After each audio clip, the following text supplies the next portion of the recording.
Well, let's talk about, and I want to talk about NA a little bit because that's actually something tangible. And face it, has a studio in Los Angeles, and NA has been really, I think, devastated by the COVID pandemic and Valorant in terms of CSGO. Not PSL stealing those EPL slots either.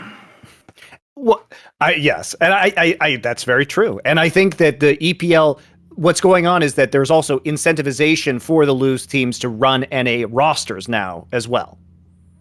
Yeah.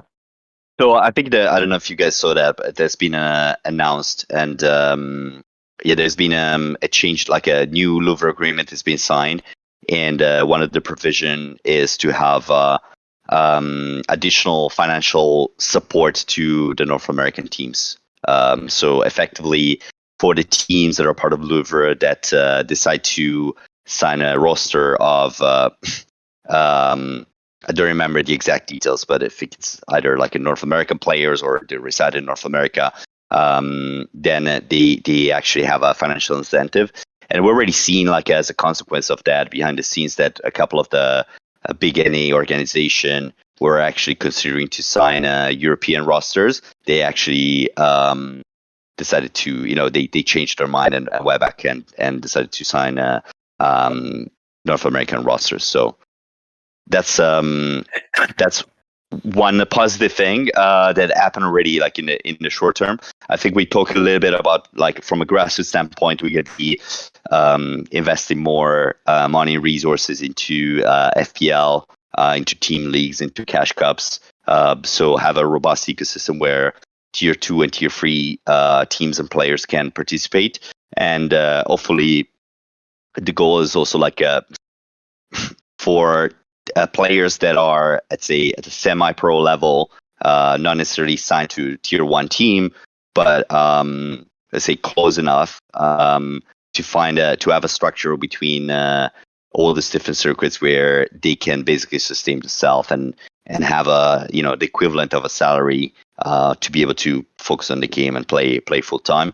And hopefully, I think that's going to also attract players from some of the other games and some of the other hot titles. When you say that, can you is there any sense of like are you describing, like, will there be more incentives for, like, being high in FPL or something, or is this some sort of scholarship program? Can you give us, like, a vague idea of how you would do that? I'm interested. Yeah, absolutely. So of course, like, incentives in FPL is always a thing. We also going to launch a scholarship program. This is a bit of a spoiler because we haven't announced it yet, but we're going to be doing that. And of course, like, there's just by having a sheer volume of prize money dedicated to competitions that are for tier 2 and tier 3 teams, of course, like, indirectly, a lot of these teams and players will be able to gain more money just by playing effectively. Did you think about taking $950 million and just making a really big women's league, and then all women in the world would be interested in CSGO and be really good at the game? Just an idea I'm floating. I know. If 500k helps, imagine what 950 million would do. They'd probably all just instantly be like simple or something. I don't think that we need to put as much money. I think 500k is a good place to start, at least. All right. I just think women are worth more personally, but that's your opinion. So I think it's important to have, like, a place that allows us to grow, women participation in Counter-Strike, right? Yes. In general, it's just the first step, right? And we all know that this is not a solution to all the problems, but it's a first step in the right direction. So that's what we did, at least. Well, and it's being those leagues are also being expanded into different regions as well. Yeah, so it's been announced expansion to South America, which obviously has a pretty strong community of Counter-Strike female competitions. So that should be good. And I think in terms of, like, North American Counter-Strike, there's been a few other things announced. I don't know if we want to mention anything else. You said, Monty, of course, we have the Los Angeles studio. So we're planning to organize some LAN tournaments and LAN events for the North American scene. And yeah, I think there's a lot more that we're cooking, we're discussing right now. It's going to take a little longer, but I think we're not going to stop here with the investments. It's very critical for the overall health of the Counter-Strike ecosystem, and even from a commercial standpoint, you guys talked about it a little bit. A lot of the brands are really, really concerned about having a U.S. audience.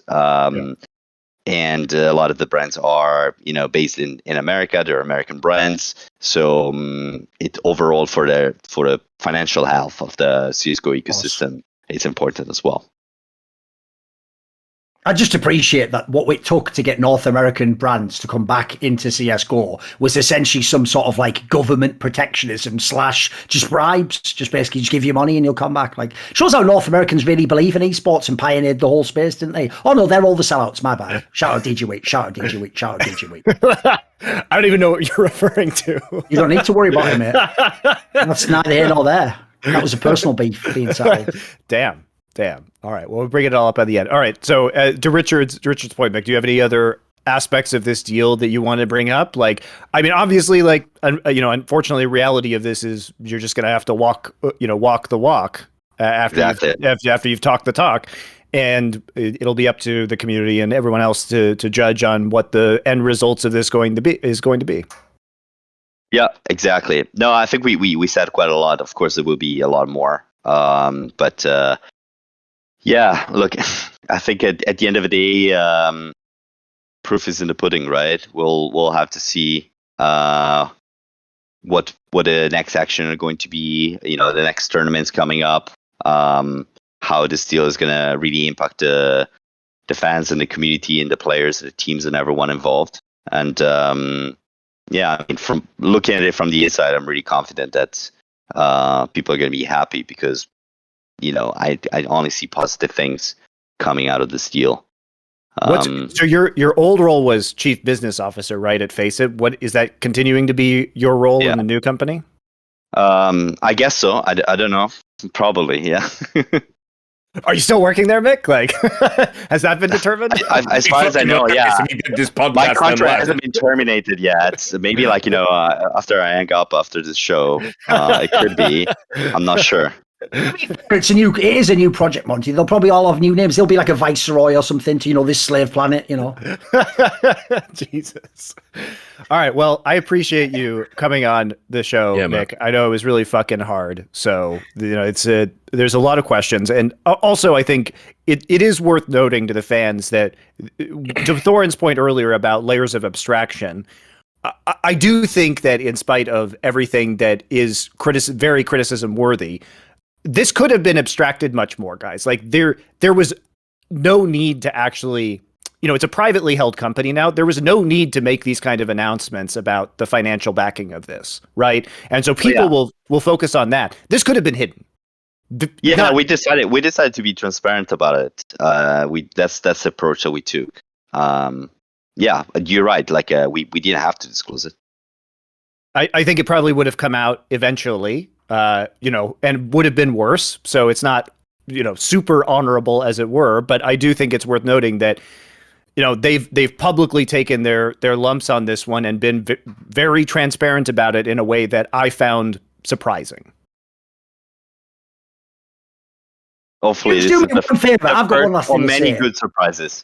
Now that you're in the company, Mick, maybe you can pass a little word on for me to the people at the project called AnyKey. Because here's the thing: I already wasn't really a huge fan of being lectured to about morality by a company initiative essentially funded by a chipset manufacturer. Maybe have a little look into how chipsets are manufactured and what elements they require to be used and where they're sourced from in the world. But I also don't ever want to hear a single fucking peep from these cunts over the fact of minorities, women, they've shown by their actions that they are incapable of actually speaking about these particular topics. Maybe shut the fuck up about that topic and let people who actually are real activists give their opinions. To that point, one of the things we talked about. Don't worry about it.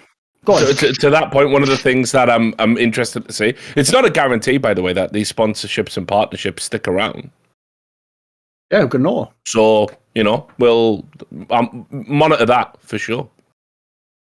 Yeah, I mean, we're having Don't conversations worry. with everyone. Obviously, we've been transparent with the public, but also with our partners. And yeah, I mean, we're taking like a very transparent approach.